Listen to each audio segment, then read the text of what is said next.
అవును, నీ పేరేంటన్నా? తులసి అంటారు. అరే, మంచి పేరు కదా.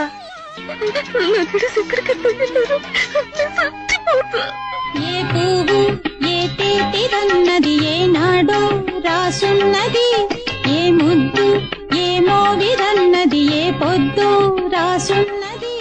బంధాలై పెనవేయు వయసుకు ఒంటరిగా ఎట్ట బతుకుతాయ్యా? నా కోసం ఎదురు చూడకుండా ఇంకెవరిని పెళ్లి చేసుకుని ఇందులో రాశాను.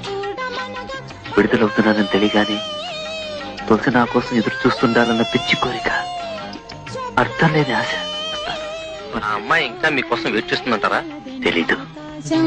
ఏనాటిదో అనురాగం ఆనాటిది, ఆవేశం ఏనాడు కలిగను ఆనాడే తెలిసిందది.